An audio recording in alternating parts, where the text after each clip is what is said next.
শ্যামলের মতো মেয়ে কে তাকে আবার নৃশংস ভাবে খুন করল? আর শ্যামলী আমাকে দাদা বলতে অজ্ঞান, আর সেই শ্যামলী আমাকে আর কোনোদিন দাদা বলে ডাকবে না। তোমার ভাবতেই খুব কষ্ট হচ্ছে ভাই।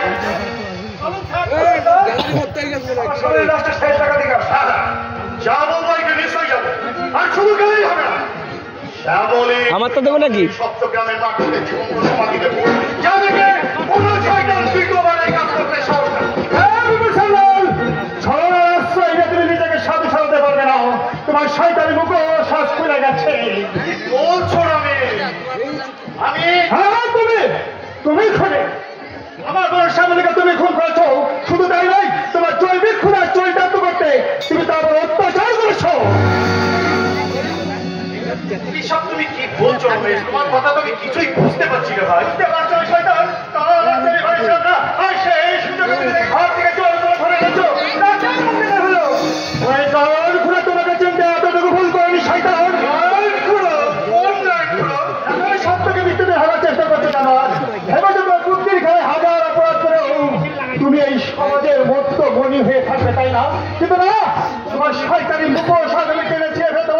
আর এই মানুষের মধ্যে প্রমাণ করবো তুমি একটা নারী রূপী জানোয়ার। এতটা বাড়াবাড়ি তোমার করা ঠিক হচ্ছে না রমেশ। সত্যিই তো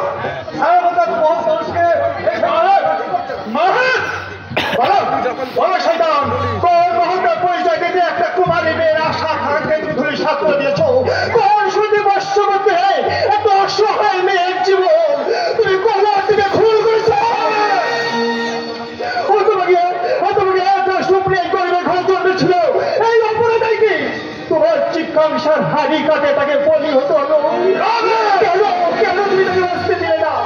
কেন দুষ্টু কি দংশন করলে? কেন কেন আমার আদরে ছোট বোন থেকে আমার মুখ থেকে কেন দিলে? কেন কেন কেন? উত্তর তোমাকে দিতে হবে কোনো সাদাল।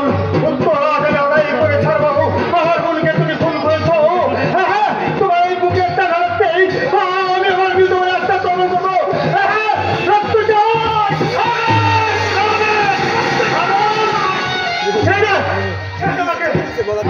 তুমি মরিয়া এই শয়তানকে এই পৃথিবীর মুখে বেঁচে থেকে আমি সুযোগ করতে দেবো না।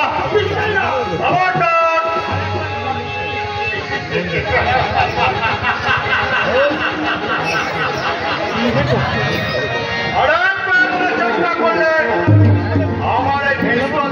ছেলের বন্ধু শয়তান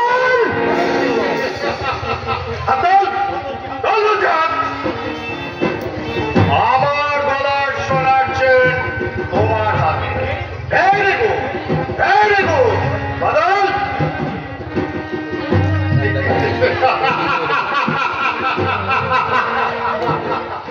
এই ঘাটে ওর হাত দুটো পেট পড়া করে বা শয়তান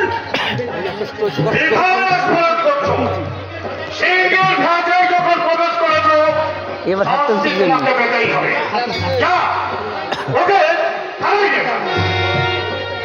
আমি বড় বাবুকে ভোট করে জানিয়ে দিয়েছি দুর্বৃত্ত চুরি করতে আসে বাবার সঙ্গে ধরা পড়েছে।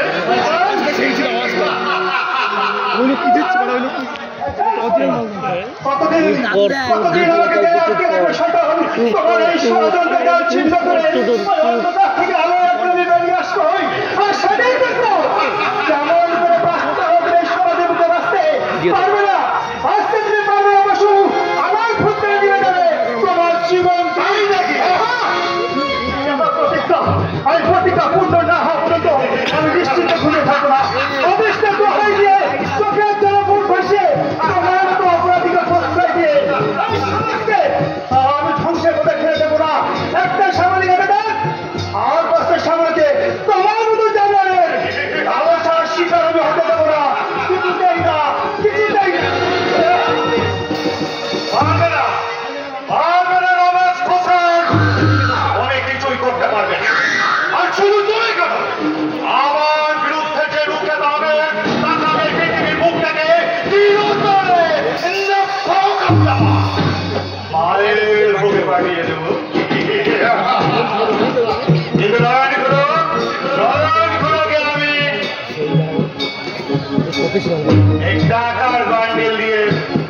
মুখটা বন্ধ করে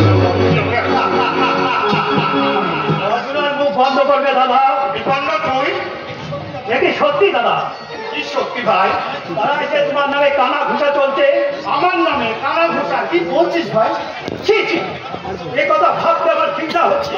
লজ্জায় আমার মাটির শুনে মিশে যেতে ইচ্ছে করছে। আমার দাদা, আমার পুতুলীয় দাদা বিপন্ন আমি আত্মহত্যা করলে শান্তি পাবে দাদা। আমি শান্তি দিলে আমি তাই করবো। তুমি নরকের কাদা গায়ে মেখো না। তোমার কলঙ্ক আমি সইতে পারি না, সইতে পারি না। আমার পিতৃপুরুষেরা বাবা, এসব তুই কি বলছিস ভাই? তার কথা তো আমি কিছুই বুঝতে পারছি না। এখনো তোমার নিজের দই ভাঙবার চেষ্টা করছো। কিন্তু যা সত্যি তা তো মানুষের বিচক্ষণে ছড়িয়ে পড়বে। দুঃখের ক্ষণস্থায়ী বেঁচে সত্যকে দেখা যায় না। আর ধর্ম না তুমি। একদিন তোমাকে বাস্তবের মুখোমুখি দাঁড়াতেই হবে। আর সেদিন তোমার এই জঘন্য অপরাধের বিচার কি যে করবে বলতে পারো দাদা? তুই আমাকে বৃথায় ঘোষণা করছিস ভাই। তুই বিশ্বাস কর। বিশ্বাস? আমার বিশ্বাসের ঘরে যে রাশি রাশি অন্ধকার জমা পড়ে আছে দাদা। বাবার মৃত্যুর চিন্তা আজ আমি ভুলতে পারি। হ্যাঁ হ্যাঁ, তোমার সাথে বাবা এক ফুটা চালিয়ে পৃথিবী থেকে চির বিদায় নিল। তো হওয়ার কথা নয়। বাবা তার আদর্শে আমাদেরকে মানুষ করেছে। সেই বাবার আদর্শকে তুমি তুফান মারিয়ে দিনের পর দিন নরকে ডুবে যেতে লাগলে। ফেসবুক লাইভ 30 দিন থাকে, 30 দিন বাবা তারপরে ডিলিট। তোমাকে সব পথে ফিরিয়ে আনবে। কিছুতেই যখন কিছু হলো না, এই ছেলেটা বারবার যাচ্ছে আর আসছে। বাবা কঠিন রোগে পড়লে সেই রোগ আর ভালো হলো না। একটা বাবার কান্না বাবার অন্তরটাকে পুড়িয়ে পুড়িয়ে খেত। বাবা অসহায় দৃষ্টিতে তোমার মুখে জীবন রাখিয়ে শুধু একটা কথাই বলতে, যে আমি চাইনি, যে আমি চাইনি। এ কথা আমি অস্বীকার করি না রে ভাই। বাবার মৃত্যুর জন্য সত্যি আমি চাই। কিন্তু বাবার মৃত্যুর পরে তো আমি আমল বদলে গেছি ভাই।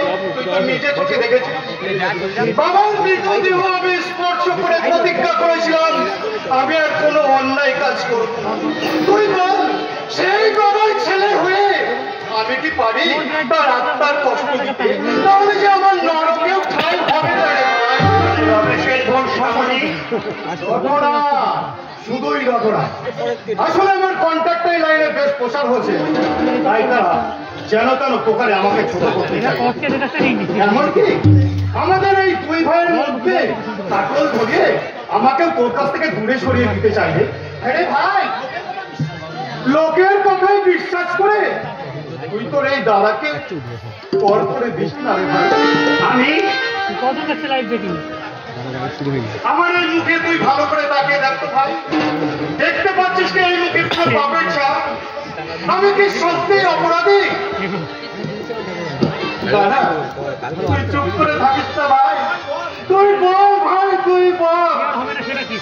আমি তোমাকে বুঝতে পারি না, চিনতে পারি না। তোমার এই স্বরূপ। তোর কাছে আমার একটা অনুরোধ ভাই, লোকের কথায় বিশ্বাস করে তুই তোর দাদাকে ভুল বুঝিস না।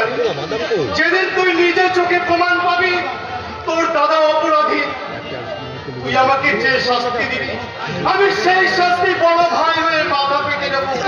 তবু এই যাত্রা দেখতে এসছে যারা এই স্বার্থপর মানুষ পরস্থিত মানুষদের কথায় বিশ্বাস করে তুই আমাকে দূরে সরিয়ে দিস না রে। তুই আমাকে দূরে সরিয়ে দিস না। তুই আমাকে দূরে দাদা, আশ্চর্য।